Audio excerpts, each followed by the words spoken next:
I really enjoy being a pitcher that does something different. I'm a funky arm slot, so that's the first thing everyone notices. If I was a hitter coming up to face me, I'd say, okay, that's different, it's gimmicky, but it's also like fans like to see something different. So that's good, and it's also, because it's different, I don't have to compete with like McGill or Uribe with how they throw, because I can't compete with that. I can't throw 100, I can't throw 20 inches of vert, I can't throw 97 with sink. I can't do any of that stuff, so I have to do something different. And I mean, I have a great time up there. Like, I'm making a game out of just hitting the mitt with a certain pitch. Can I like make the ball go like this and hit the glove? Throwing sinkers, throwing sliders out. Can I bend this around the strike zone and like have him frame it right on the black? Like that's what I'm having fun doing. 2-2 the count, and a swing and a miss. Milner strikes him out.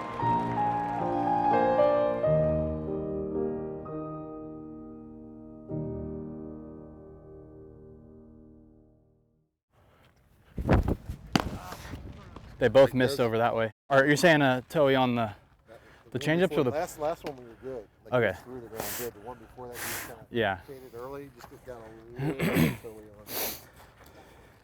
I'll come back to it. Yep. I'm gonna throw a slider. Slider middle.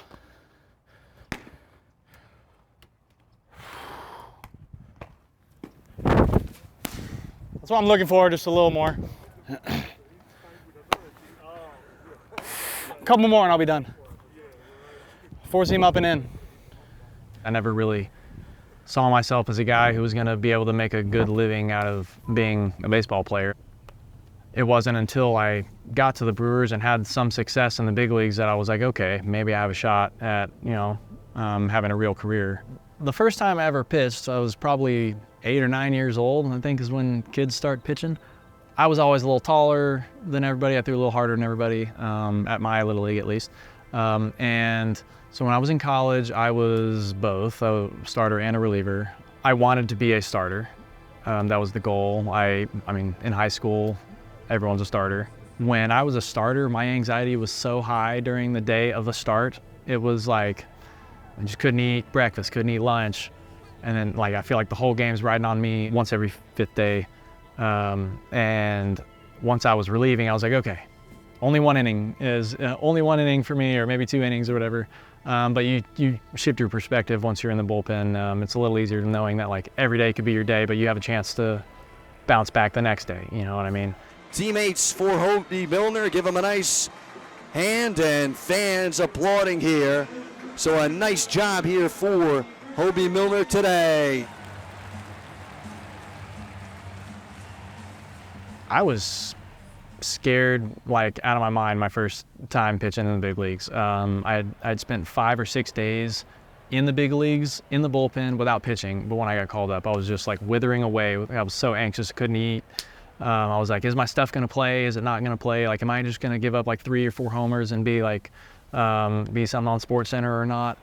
My first outing was not great. It was not great by any means, but I threw 1 inning and gave up 1 run. I went out there and I was throwing 4 mile an hour slower than I normally was, just my nerves, all that. First batter, lefty, single. Second batter, single. Oh crap, that's not a good way to start. I ended up hitting the guy that inning, walked the guy. I had to face Paul Goldschmidt with the bases loaded of my runners. And he ended up grounding out, thank goodness. But I was like, this could be really bad or really fast. Like, is this gonna be the last time I ever pitched in the big leagues? Like, that was all going through my head at the same time. Fortunately, I got out of it, won, and then I ended up having a great stretch after that. I kind of settled in, but that first outing was very humbling, I guess. The next year, I had some hiccups early on in the season, back down to the minor leagues, designated, traded to the Rays. I ended up going on the IL, missing the rest of that year, designated again that offseason, signed with the Angels for the COVID year, 2020. Terrible year, released. We just had a kid when I got designated by the Angels. We were actually at the hospital and got a call from the GM or maybe my agent or somebody saying, hey, they designated you, you're gone. It's like, okay, well, I just had a kid, but I'm jobless now, so I gotta find a job next year. And then the Brewers showed up. So then I signed here as a non-roster invite and finally made it up a couple months into the 21 season, and it wasn't until after the 2022 season, or like maybe halfway through the 2022 season, I was like, okay, I've got a pretty good shot of staying here the rest of the year.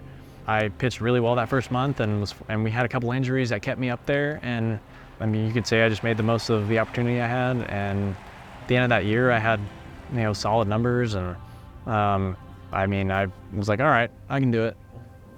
Early on in my career, most of the pressure, it did not derive from the game is on the line when you're pitching. It was more of, if I don't pitch well, I'm gonna get sent back to the minor leagues. If you're worried about like going up and down, it is not a good sign.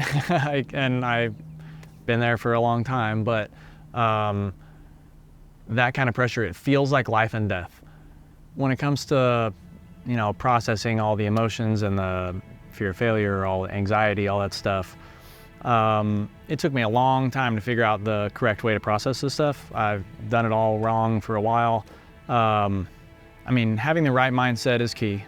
And I had to go find a therapist, a psychiatrist, to figure out like the right balance. Like, I am medicated for anxiety. I went without anxiety medication for a long time, and I was like, I just don't think I could do this without it.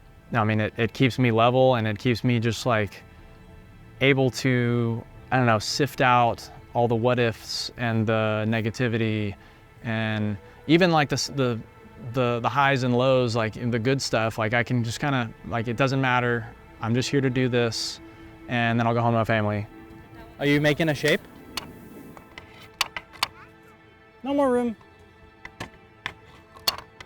Oh, we're missing one. You wanna do the last one? All done.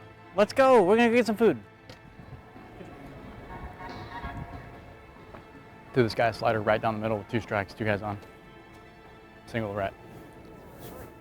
When I had like debilitating anxiety, you couldn't prep correctly. Like, you couldn't work out well enough in the off season. You couldn't intake the right calories. You couldn't like prepare yourself mentally in the bullpen. So just being able to do all that stuff is the main key, and it's different for everybody. Some guys are high energy guys, like they go out there and they like have to like slam a Red Bull, and they have to like scream and yell when they come in, and like that's just what they need. They need that to function at this level. And for me, I need to be the opposite. I need to have my heart rate as low as possible.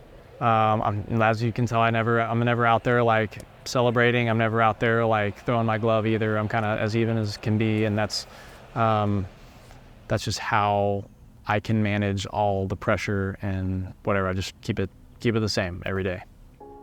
For me, it's always been like that. Like, I hear the phone ring, I'm like, okay, it's me. No, okay, it's not me. Sorry, I want to sit down. But back when I had a lot of anxiety, it was like pounding hard. Like, oh, here we go. Oh crap. That's kind of how it felt. Now I'm a lot more level, and I'm excited for when it's me. Like, okay, is it gonna be me? Great, it's me. Let's go do my job. So yeah. That's a fastball right there, a called strike 3. And Hoby Milner, the Houdini of this Brewers bullpen, does it again. 2 more inherited runners stranded.